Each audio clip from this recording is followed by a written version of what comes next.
Hi, this is Larry with Man Cave Mayhem. Today we are working on the Ford F-150s. We're going to be working on my 2024 Ford F-150 and Andrew's 2017 Ford F-150. They both have the 3.5 EcoBoost in them. We have recently put oil catch cans on both of these, so we're going to go ahead, we're going to do oil changes. We're going to get samples for Blackstone Labs, and we're going to measure the amount of oil that we caught in those catch cans. I've got approximately 3,000 miles. This will be my first oil change. I'm doing it early because, well, you know, that's kind of like a break-in oil, and I just want to get it out of there and get some fresh oil in there, get it analyzed so I have a base number, and then I can go from there. Andrew's truck, I think he has close to 70,000 miles on his. He's never done an oil analysis, so we want to get a base number for him and see how his wear is going. So that's where we're at. That's what we're going to do. If you haven't yet, don't forget to like, share, subscribe, hit that bell for notifications. Check us out at Instagram at mancave_mayhem. Now we're going to get going on these. We're going to start with Andrew's truck. We're going to pull that bad boy up on these ramps. We're going to get that oil catch can off. We're going to see the numbers on that as far as how many cc's probably is all it's going to be. But we're going to see how many cc's we get out of that oil catch can. And we're going to do the oil change and get the Blackstone Labs sample. Woo! That's a mouthful. Also, check out my affiliate link with Amazon. If you go to my store, maybe purchase something off my store, it gives me a little street cred with Amazon, and it also helps the channel out. They throw me a couple pennies here and there. So that would be great. Let's get on with the video. We're going to be sending info off to Blackstone. So we got both the Blackstone sample kits here. I've got this ratio right, so we can kind of measure what comes out of the catch can. I doubt it's even going to reach a measurement point. There's probably just very little oil in these catch cans. We're using genuine Ford filters. Andrew's probably going to need an air filter, so he's got an air filter. I am going to be putting full synthetic Kirkland motor oil in mine because of the cost, and also I heard it's just really good quality stuff. It meets all the requirements. Dexos 1, you know, API SP 5W30, so that's what I'm going to be running in mine. Andrew has the Ford Motorcraft oil, and he uses the synthetic blend. He's always used that, had good luck with it, so who am I to judge? So this is what Andrew's going to be using in his truck, and it's API SP certified, SN plus, all the goodies. So that's what we're doing.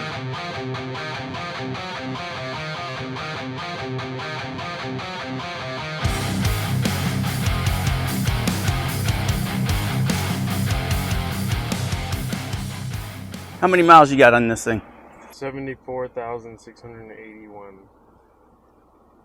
Is that miles or kilometers? That's kilometer miles. Kilometer, okay. We're going miles today. So he's got a few more miles than I have on mine. Mine merely has a 3,000, just under 3,000. We're about 2917, something like that. We'll look here in a minute. So first thing we'll do is we're going to pull that oil catch can and see what kind of oil he collected that would have been blow-by onto the back of those intake valves. Right, Andrew? Okay, well, Andrew's getting that ready. I'm going to try and pull that oil catch can. It's hot as hell, so I'm going to get a rag to pull that. I'm going to pull the dipstick out just because it gets in the way. All right, how many miles would you say is on that catch can, Andrew? He's probably got 1,000 miles on it. He's been doing some towing with this. And so we're going to go ahead and just dump that into this ratio, right? Like I said, it's probably not going to register, but it's at least gives you an idea what would be hitting the back of your valves. So that's kind of where he's at. Now, I've put about 3,000 miles on mine, so we'll see a difference there. But this is his catch can at about 1,200 miles.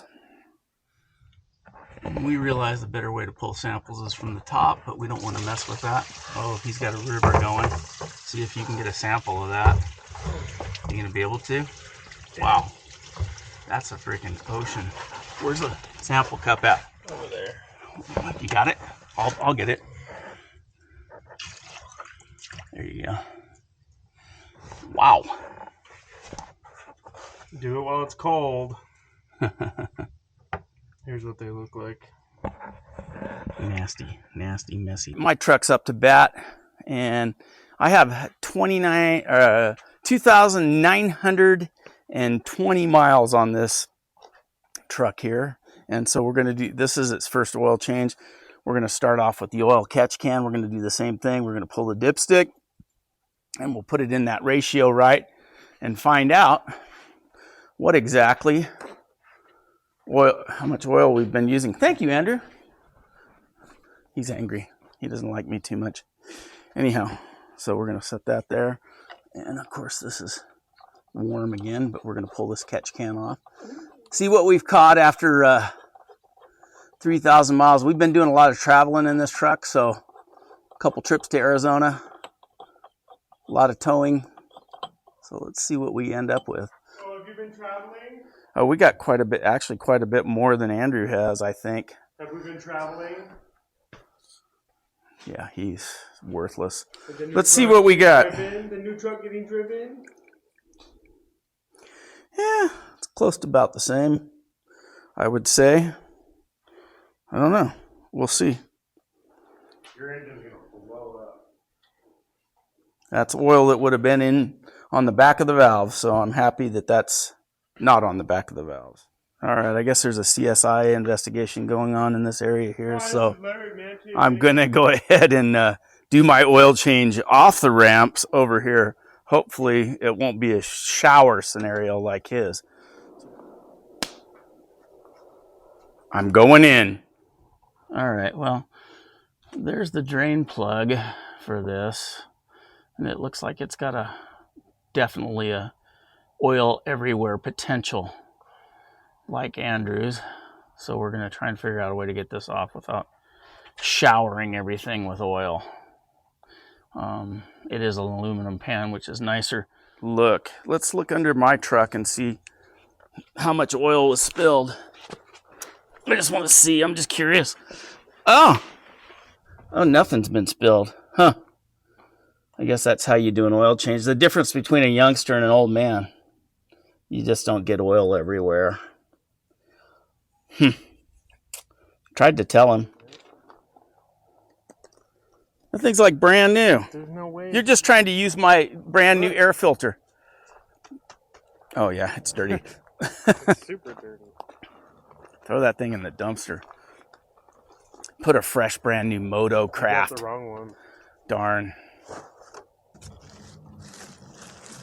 Try not to spill any oil putting that in, okay? Mm-hmm. See if you can avoid that. All right, we got both the Blackstone samples bagged up and ready to go. I got to pull the oil filter, get that on, get the oil in, and then we'll send these off to the lab. All right, I have to stop being mean to Andrew because I did have a couple little drops under there. See, you can see the little tiny drops. But anyhow, my truck's done. We got the oil in it. We're sending off the samples to Blackstone, and we'll get back with you soon. So now we've got the Blackstone report for the 2017 Ford F-150 Andrews truck, and I'll read this to you. It says, wear metals look good in the first report. For the 2017 F-150, they're all pretty close to the universal averages, and those show expected wear with around 6,000 miles on the oil. Nothing is so high or out of balance as to signal a problem with the working parts. And that also makes us feel a little better about the high silicone level. Silicone can show dirt, but that usually results in poor wear. Maybe it's from some harmless sealer. Check the air filter just in case, though. A slightly low viscosity and trace of fuel dilution aren't cautionary findings. Overall, nice. So I think the higher silicone content that Andrew had in his oil was a result of a recent service that he had done where he had the new timing chains put on the truck and some other service. I think he had the new cam phasers put on under a warranty issue. So he wasn't having real problems with the cam phasers yet, but he decided to nip that problem in the bud before it became a problem. So that's what we determined was probably a result of the high silicone content. I keep saying silicone, but I meant silicon, however you pronounce it. Also, that content could indicate just dirt, from when he drained the oil pan. You saw that nasty plastic oil pan, which thankfully Ford fixed. All right, now for my 2024 Ford F-150. It says, Larry, congratulations on the new F-150. This sample looks normal for the first oil change. There's extra metal in the oil from parts wearing in, and silicon is high too. That's from assembly sealers and lubes. After a few more oil changes, the break-in material should wash out and your engine's wear profile should start looking more like universal averages on the far right. Those are specific to the 3.5 EcoBoost, and they show typical wear after a 6,000 mile oil change interval.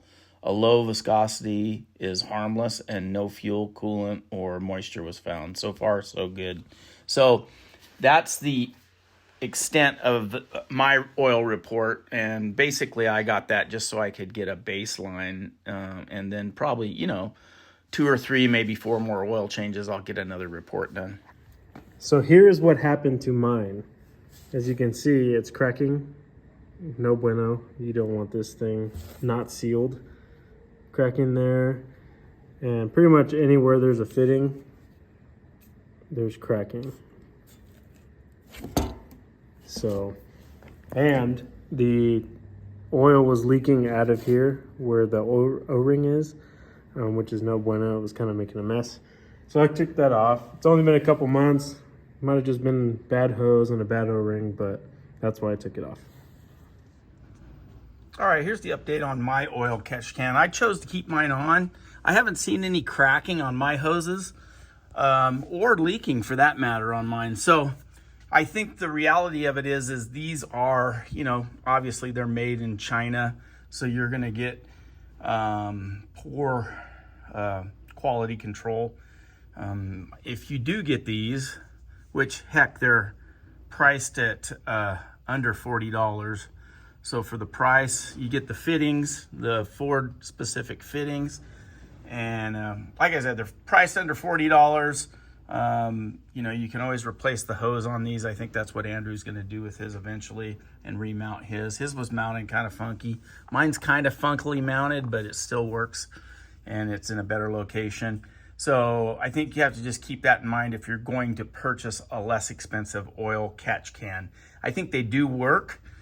I think they do, they obviously catch oil. These are dual injection, so the port injection cleans the back of the valves, but it doesn't clean everything off. So it's just an added security. I don't know how necessary it is, but I'm kind of anal when it comes to my vehicles, so that is something that I'm going to keep on my truck. The only other drawback is if you have a newer truck under warranty, you just want to make sure you take that off before you take it in to have it serviced at the dealership or whatever. But that, again, is also an easy thing to do. So just wanted to give you the update on that. Okay, that's going to about wrap it up for the video on the oil catch cans. Just a little update on that. Also, Blackstone Labs. If you guys decide you want to, send your samples off to Blackstone, I think it helps if you're keeping track of your car and you have concerns maybe that you might want to take a sample, send it into Blackstone. They don't sponsor me. I don't get any money for any of this. I don't get any money. Well, I could get money on my affiliate link if you guys check it out. My store, I do have those catch cans listed. Take your chances if you want to on those. I personally like mine. Andrew didn't care for his, but I've left mine on. I haven't had any issues with cracking on the hoses. If you haven't yet, don't forget to like, share, subscribe, hit that bell for notifications. Check us out at Instagram at mancave_mayhem. Check out my affiliate link, my Amazon store. I'll leave that link in the information below this video. And just remember, folks, I'm just a man in a cave causing mayhem. Thanks again for watching.